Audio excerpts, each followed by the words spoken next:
বিল আনতে পারে রাজ্য সরকার। এই ফাঁসি বিল আরেকটা নাটক। ফাঁসির তো আইনে আছেই, ফাঁসির ব্যবস্থা আইনে আছে।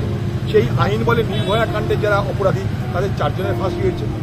কলকাতার বুকে আরেকটা ধর্ষণ খুনের অপরাধী ধনঞ্জয়, তার ফাঁসি হয়েছে। ভারতবর্ষে বহু জায়গায় ফাঁসি হয়েছে। ফাঁসির জন্য নতুন করে 10 দিনের মধ্যে বিল আনার দরকার। হঠাৎ করে মুখ্যমন্ত্রী এই জন্য চেগে উঠলো বাংলার মানুষের কাছে আরেকটা ধোঁকা দেওয়ার অস্ত্র পেয়ে গেল।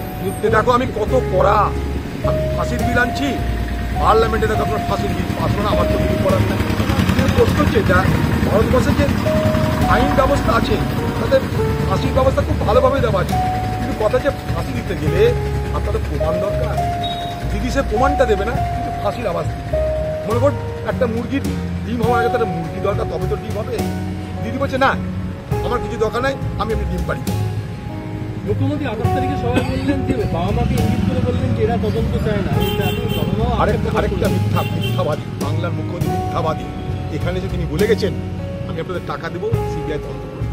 এখানে বলে গেছেন সিবিআই তদন্ত করলে অসুবিধা নাই, আমি দেখছি, আর টাকাও দিব। মুখ্যমন্ত্রীর গলায় বারবার শোনা যাচ্ছে বাংলাদেশ প্রসঙ্গ। বাংলাদেশ প্রসঙ্গ উঠে আসছে, এটা কি মুখ্যমন্ত্রী ভয় পাচ্ছে যে এরকম একটা গণ অভ্যুত্থান হতে পারে? বাংলাদেশের কথা এই জন্যই বলছে, এই বাংলার রাজনীতিতে তিনি একটা বিভাজন তৈরি করতে চাইছেন। হিন্দু মুসলমান তাকে বাঁচতে গেলে সাম্প্রদায়িক বিভাজনের রাজনীতি করতে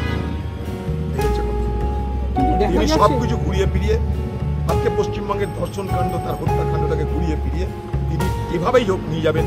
এটা টিএমসি ভার্সেস বিজেপি। সেখানটায় বাংলার এই ধর্ষণ, এই খুনের কোনো থাকবে না।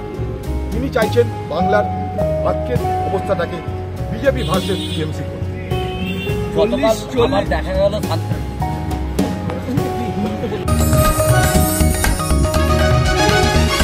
आप देख रहे हैं न्यूज़ UNI।